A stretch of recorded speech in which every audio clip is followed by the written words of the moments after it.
What's up guys, Artem MMA Analysis here, going to be talking about Road to UFC once again, and in this one here I'm going to be talking about the Road to UFC Featherweight roster, and I feel like this has definitely got to be the most stacked roster out of all four weight classes. If you guys don't know what Road to UFC is, it's going to be multiple 8-man tournaments taking place over the course of about 3 months, I'm assuming, and it's going to be very exciting. I feel like the winner is going to definitely get a contract as well. There's going to be bonus fights and everything like that. If you don't know anything about it, feel free to read my article about it on WeWantPicks.com.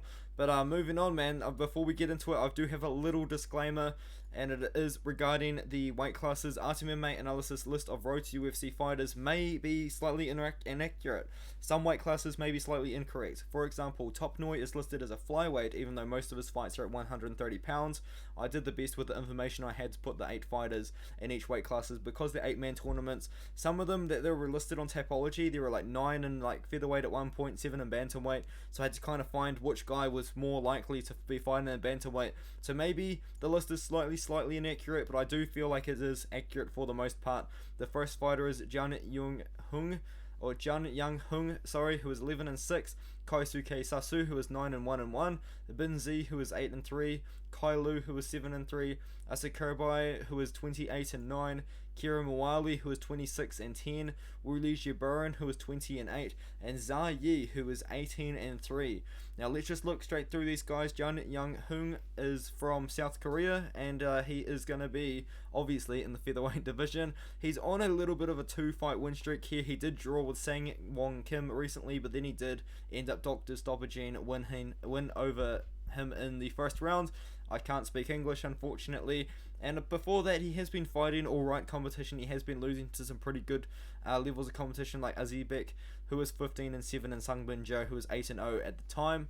But since then, he's on a little bit of a win streak to get himself into Road to UFC. Kosuke Sasu, who is 9-1-1. I feel like he's going to be a very exciting fighter to watch. And he's 27 years old. He's on a decent win streak right now, including a majority decision win over Ryoji Kudo, who was 10-1 at the time. He's also got wins over Takashi Nakayama, who was 8-3 at the time as well. And yeah, apart from that, you know, he's been on a good win streak. He never had an amateur career, but he is on a good win streak in the professionals, which has got him this Road to UFC contract. Bin Z, if you guys don't know who Bin Z is, he actually fought on Dana White's Contender Series last year. He's got a very good ground game, and all of his fights before that have been taking place on one championship, which is arguably Asia's most popular promotion, so good for him. Unfortunately, he didn't quite get into the Contender Series, losing a split decision to Olivier Marad, so he's going to be trying to better that and win on Road to UFC, which is a very tough tournament with a lot of tough fighters. So I wish the very young 24-year-old Bin Z the best of luck. Kailu is a very good power puncher. He's 7-3, 27 years old, and he recently did beat Adam Fidelsky with an overhand right in the first round. But before that, though, he did lose to Konmonde, who was 10-8. Before that, he was on a good win streak, but unfortunately the level of competition hasn't been super high level. So we are going to see that power in the hands tested against some pretty high level competition in the featherweight division on this one here. Asakurabai Jininsibiki, I'm sorry, I definitely said his name wrong. He's 28-9, and I feel like he could be one of the favorites to win the whole thing. He's on a very, very good win streak right now. I believe it's an 11-fight win streak, 10-fight win streak that he's on over some pretty good levels of competition. He's 8-2 recently, and he did win. I believe he actually won the entire JCK Night Cage series. If you guys don't know what that is, that's a tournament hosted in China where the best Chinese fighters in the world all fight in one tournament. And yeah, at the end, I believe they win like $1 million, and which is, I think, about 200,000 US dollars. So he's got that under his belt. He's won the JCK Night Cage series. Now he's going to be taking place in a UFC tournament. He's got tournament experience, and he's got a couple of good wins on his record as well. Asakurabai, I feel like, could be a potential favorite. Kira Mawali as well. I feel like Kira Mawali is another favorite that could win the whole thing as well. Like, he's got great wins. He actually has a win over Zha Yi, who was 17-2 at the time. And if you guys don't know who Zha Yi is, he's actually going to be taking place in the tournament as well when he is 18-3.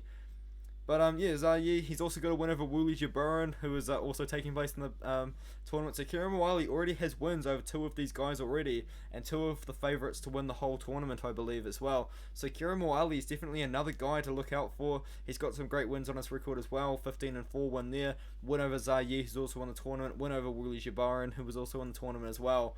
So definitely a guy to look out for, 31 years old. Now, Wuli Jibaran actually has fought in UFC before. He had a not so great UFC run at bantamweight when he fought Rolando Dy, Marlon Vera, and Jonathan Martinez.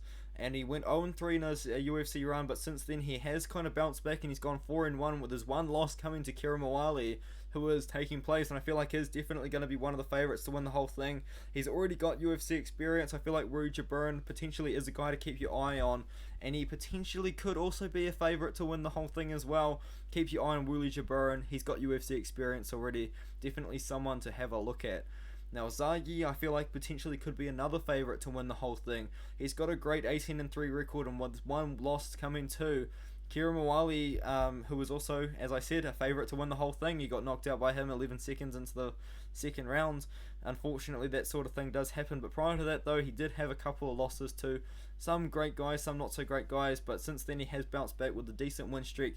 And now he's got an 18-3 record, probably the better looking record out of everyone. I feel like the guy to look at though to win the whole thing is definitely going to be Asa Kirby or Kieran Mawali. As I said, he's got a great win streak going on for him, about a 6-fight win streak with a win over Zayi, with a win over Willie Jabron as well. But I feel like there's some potential underdogs, I guess, like not necessarily underdogs, but guys you could look at that could have a big upset. I feel like Luke Kai with his power in his hands, Bin Z with his great ground game as well could potentially get a little bit of a upset, and Kosuke Sasu with the level of competition that he's been fighting recently as well over in Shuto potentially could be a prospect. I feel like this is the best weight class out of all of them, in my opinion. I feel like 145 is the weight class to look at, man. We've got some of the most experienced guys on the roster, we've got some of the guys with the best records on the roster, and we've got some of the guys with the best wins on the roster in the featherweight weight class. Definitely the most stacked weight class in my personal opinion on a road to UFC, so definitely one to look out for and definitely one to be very, very excited for.